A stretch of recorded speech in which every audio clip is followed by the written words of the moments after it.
Right, how's it? Welcome back to another one of my beginner series on how to play guitar.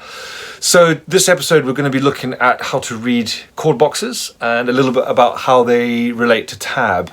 It's going to be a bit feisty, a bit dusty. It's going to be camera down, looking at the page, and it's going to be quite a lot of detail. So if you already know how chord boxes and tab work, then you might want to give this one a skip. But if not, or you feel like you could learn a little bit more, there's going to be a lot of detail, and it will kind of pretty much give you everything that you need to know, hopefully. Because in the next episode, we're going to be doing our first chord progression, and this will come in handy.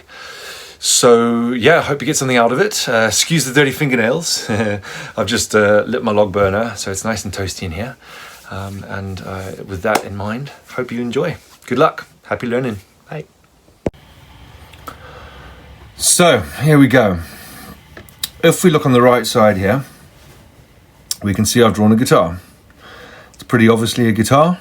You've got the body, the sound hole, the neck, strings, head, bridge, tuning keys.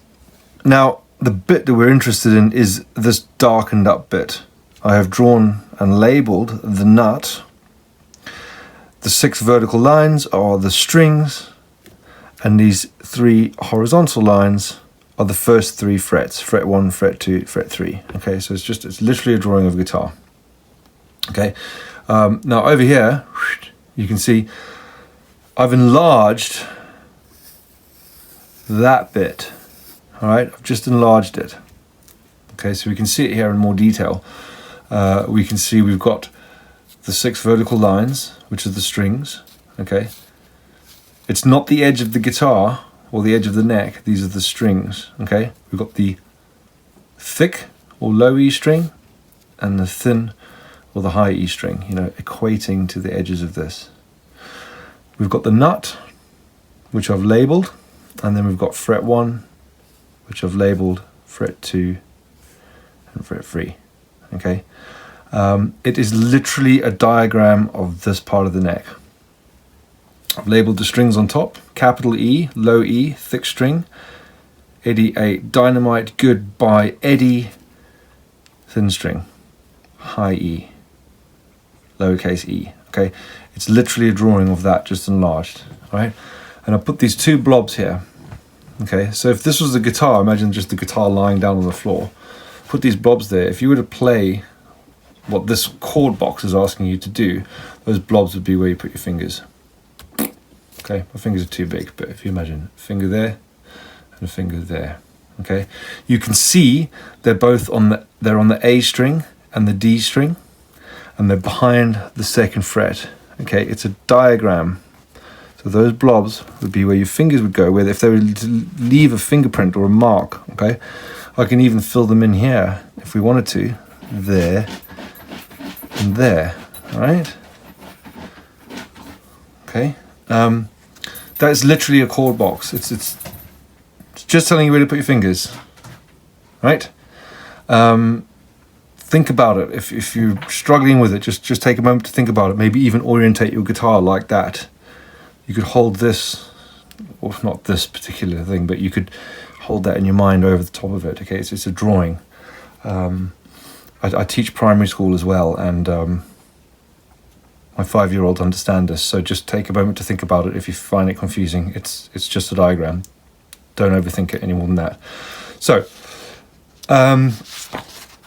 here is the same chord box. Let's just put that there. Okay, here's the same chord box. This is exactly what's from there before, just all the clutter is gone. The 2 blobs are still there.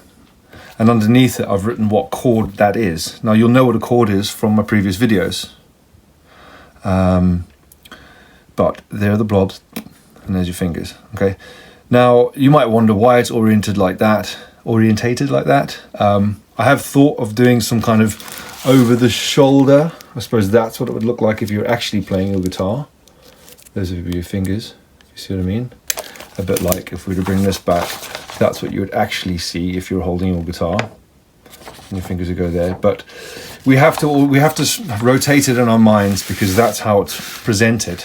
Okay, in all books. There's some more information we can put in here. Second finger, third finger. Okay, so remember, this is our left hand, is the one we're playing the chord with. So we've got a thumb, obviously. It's not a finger. Finger 1, finger 2, finger 3, and finger 4. So fingers 2 and 3, middle 2, they would be the ones that you'd put on these strings. Finger 2, finger 3.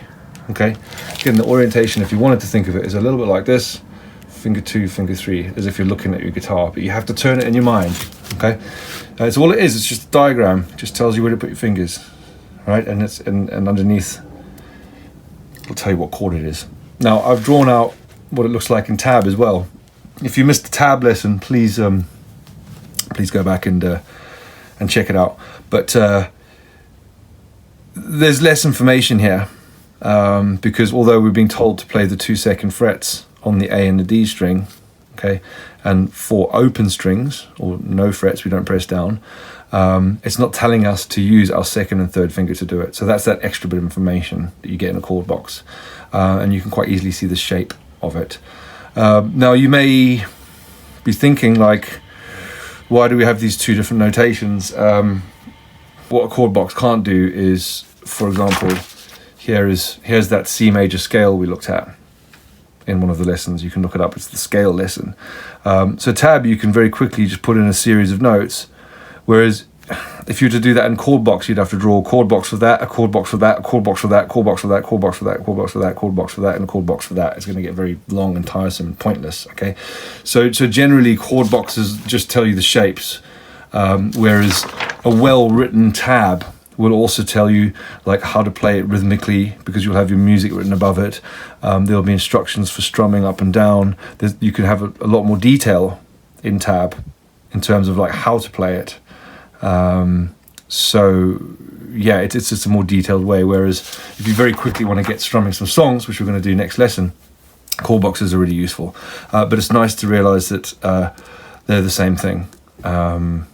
For example, if I just quickly smash one out here, 3, 4, 5, 6. If I was to do, say, this, blob, blob, blob, 3 fingers, finger 1, finger 2, finger 3. I hope you can see that. In tab, 1, 2, 3, 4, 5, 6 strings. There it is. These are saying the same thing. Don't play that string, which is the capital E, baby E, capital E. You're not playing that because there's no number there. Okay, they are saying the same thing, but we'll switch between them as and when necessary. But I hope that makes a bit of sense. I just wanted to quickly do that with you because next lesson we're going to get playing.